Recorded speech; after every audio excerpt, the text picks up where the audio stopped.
कि इस वक्त जो प्रधानमंत्री नरेंद्र मोदी ने मूर्खों के सरदार के तौर पर राहुल गांधी को संबोधित किया, फिर उसके बाद इंडिया ऑस्ट्रेलिया के फाइनल मैच के बाद राहुल गांधी, लेकिन बावजूद इसके इस तरह की बयानबाजियों का जो दौर है वो लगातार देखने को मिलता है। अब जिस तरह से पीएम मोदी ने जिस तरह से राहुल गांधी को कहीं ना कहीं भाषा की शैली को गिराती है और इस पर चुनाव को संज्ञान लेने की जरूरत है, क्योंकि अगर प्रयोग होगा तो सोचिए जो लोग आपको सुनने आते हैं वो क्या आपके ऊपर रिएक्ट करेंगे, क्योंकि ये इस तरह के बयान आपको बहुत हल्का बना देते हैं, बहुत ज़्यादा आपका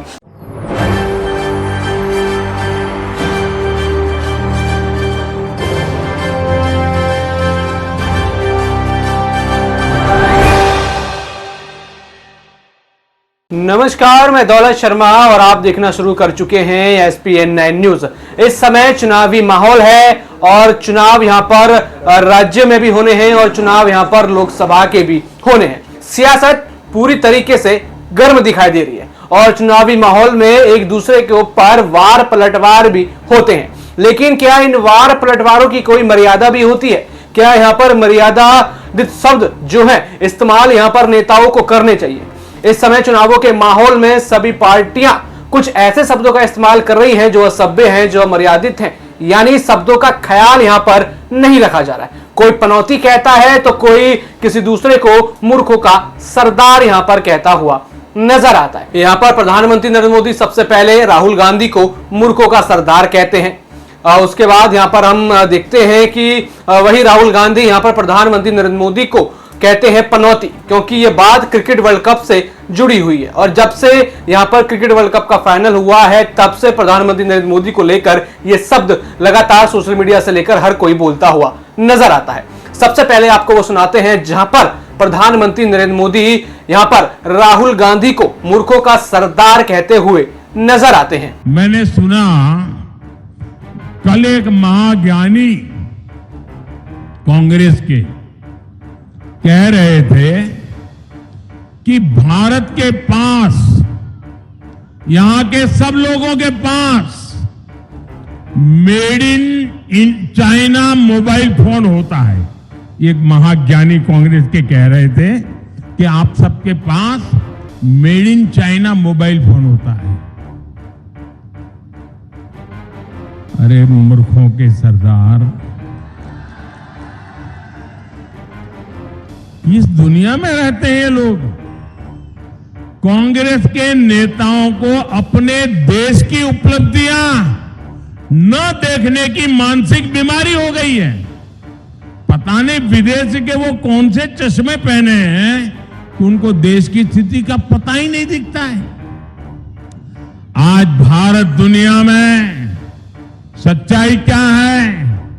आज भारत दुनिया में मोबाइल फोन का दूसरा सबसे बड़ा निर्माता है। जब कांग्रेस केंद्र सरकार में थी तो भारत में हर साल 20,000 करोड़ रुपए से भी कम के मोबाइल फोन बना करते थे। आज भारत में 3.5 लाख करोड़ रुपए से ज्यादा के। तो सुना आपने, यहां पर मूर्खों का सरदार राहुल गांधी को कहा जाता है और उसके बाद कांग्रेस पूरी तरीके से भड़क जाती है और यहां पर बीजेपी के ऊपर लगातार वार होते हैं। कहा जाता है कि प्रधानमंत्री जब खुद यहां पर मर्यादित भाषा का इस्तेमाल नहीं करते तो आखिर कैसे वो अपने आप को सभ्यता संस्कृति वाली पार्टी कहते हैं। लेकिन यहां पर कांग्रेस भी अपने आप को ज्यादा दिनों तक बचा नहीं पाई और राहुल गांधी ने भी यहां पर कुछ ऐसी भाषा का इस्तेमाल करा जो अमर्यादित हो सकती है। यहां पर उन्होंने प्रधानमंत्री नरेंद्र मोदी को पनौती शब्द कहकर यहां पर बुलाया। सीधे सीधे उन्होंने नहीं कहा, लेकिन जो हम क्रिकेट वर्ल्ड कप का जो फाइनल हुआ था जिसमें ऑस्ट्रेलिया की जीत हो गई थी और भारत की हार हुई थी, उस मैच को देखने प्रधानमंत्री नरेंद्र मोदी गए थे और उसी के बाद से सोशल मीडिया पर लगातार पनौती वाला यह शब्द ट्रेंड होने लगा। और वही राजस्थान में रैली करने यहां पर गए थे राहुल गांधी, तो उस समय ये शब्द वो कहते हुए नजर आते हैं। आइए आपको सुनाते हैं कि राहुल गांधी ने किस भाषा का इस्तेमाल किया और कैसे यहां पर प्रधानमंत्री नरेंद्र मोदी और बीजेपी पर वार किया। पिछड़ों की आबादी है, ठीक है। आदिवासियों की कितनी होगी? तकरीबन 12% हिंदुस्तान में आदिवासियों की और 15% दलितों की।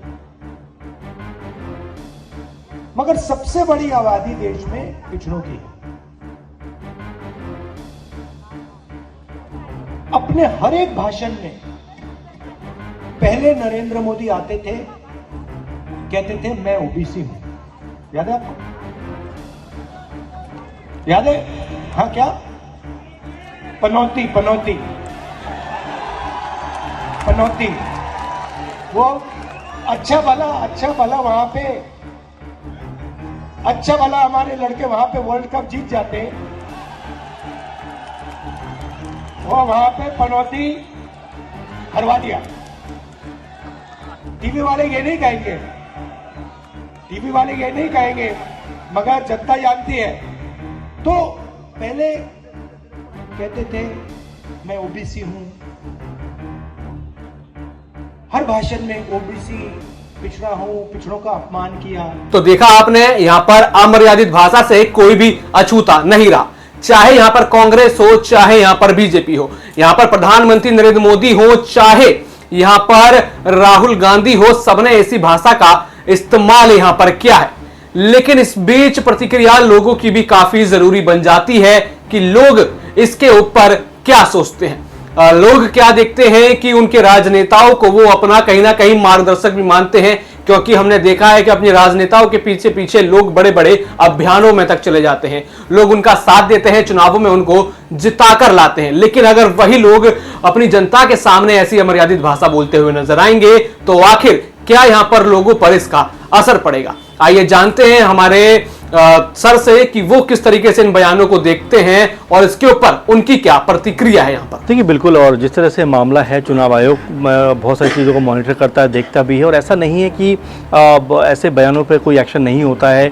और अमूमन बारंबार देखा गया है कि चाहे सत्ता पक्ष के लोग हों या विपक्ष के लोग हों, इस तरह के बयानों पर हमेशा चुनाव आयोग सतर्क रहता है। लेकिन बावजूद इसके इस तरह की बयानबाजियों का जो दौर है वो लगातार देखने को मिलता है। अब जिस तरह से पीएम मोदी ने जिस तरह से राहुल गांधी को के ऊपर जो है एक तरह का आरोप लगाते हुए उनके ऊपर बयान देते हुए कहा कि भाई मूर्खों के सरदार हैं, उसके बाद जिस तरह से अब राहुल गांधी ने जिस तरह के शब्द का प्रयोग किया है, तो ऐसे शब्दों का मेरे ख्याल में कि पहली बात तो उपयोग होना नहीं चाहिए, क्योंकि इस तरह की जो शब्दावली है ये अमर्यादित है, गैर लोकतांत्रिक है, और इस तरह के शब्दों का प्रयोग होगा तो सोचिए जो लोग आपको सुनने आते हैं वो क्या आपके ऊपर रिएक्ट करेंगे, क्योंकि ये इस तरह के बयान आपको बहुत हल्का बना देते हैं, बहुत ज़्यादा आपका जो बौद्धिक इस तरह समझ है उसको भी कहने के सबके सामने रख देते हैं। तो ऐसे में महत्वपूर्ण बात हो जाती है, आपने सही सवाल उठाया, प्रश्न उठाया कि ऐसे मामलों पर एकदम तुरंत जो है तात्कालिक प्रतिक्रिया चुनाव आयोग की तरफ से होना चाहिए, ताकि ऐसे भाषा शैली पर तुरंत अंकुश लग सके और कभी भी चुनावों में ऐसी भाषाओं का प्रयोग ना हो सके। चुनाव में इस तरीके के बयान आम हो चुके हैं, क्योंकि तमाम राजनीतिक पार्टियों के द्वारा इस तरीके के पक्ष अब रखे जाने लगे, चाहे वो सत्ता पक्ष हो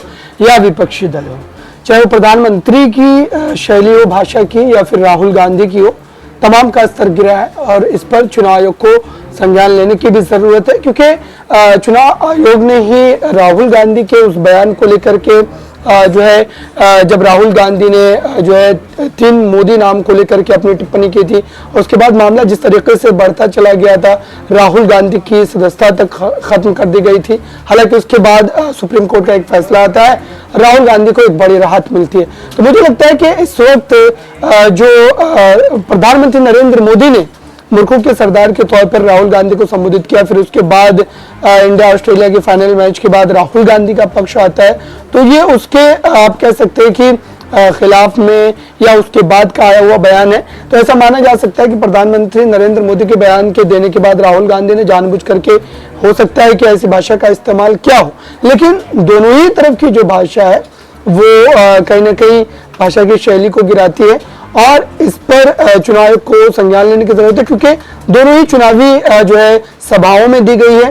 तो जाहिर सी बात है कि इस पर चुनाव आयोग अब क्या एक्शन लेता है और क्या जो है इस पर कहीं ना कहीं दोनों ही के खिलाफ जो है कोई कार्रवाई की बात कही जाती है, ये देखना होगा आने वाले दिनों में, क्योंकि जैसे जैसे चुनाव नजदीक आएंगे वैसे वैसे भाषा का स्तर जो है इस तरीके से लगातार भारत की राजनीति में अगर देखा जाए तो गिरता हुआ नजर आता है।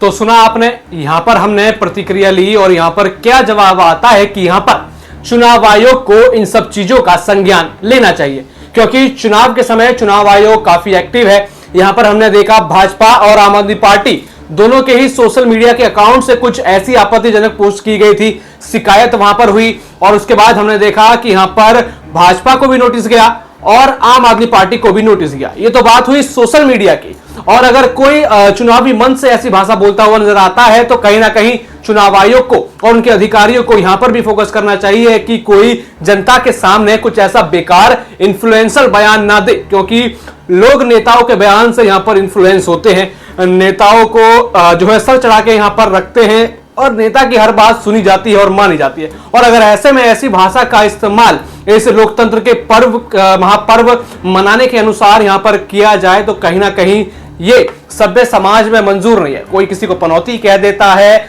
तो कोई किसी को यहां पर मूर्खों का सरदार कह देता है, यानी राजनीति के बीच मर्यादा यहां पर रखना नेता भूल गए और अब यहां पर चुनाव आयोग ही है जो यहां पर सहमति बना सकता है और इन बयानों को बटोर के कुछ एक्शन ले सकता है ताकि जनता के बीच एक अच्छा मैसेज जा सके कि लोकतंत्र के पर्व के बीच जनता को कुछ अच्छा देखने को मिलेगा। ऐसे विवादित बयान देखने को नहीं मिलेंगे, नेताओं की बदसलूकी नहीं मिलेगी, ये नेताओं की बदजुबान यहां पर सुनने को नहीं मिलेगी, क्योंकि लोकतंत्र के महापर्व में सबसे ज्यादा ख्याल रखने वाली बात यह है कि मतदाताओं को कोई तकलीफ ना हो। जो पिछले अभी मतदान हुए हैं मध्य प्रदेश, छत्तीसगढ़ और यहां पर हम बात कर ले मिजोरम की, तो वहां पर हमने देखा कि मतदाताओं को थोड़ी तकलीफ यहां पर हुई, कहीं नक्सली हमला हो गया, कहीं यहां पर हमने देखा ईवीएम मशीन से ही छेड़खानी हो जाती है। उसके बाद हम लोगों को नाराज देखते हैं, गांव के गांव यहां पर वोट देने से मना कर देते हैं और यहां पर हम देखते हैं कि चुनाव के बीच मतदाताओं को परेशानी होती है। तो इस बीच चुनाव आयोग को यहां पर संज्ञान लेना होगा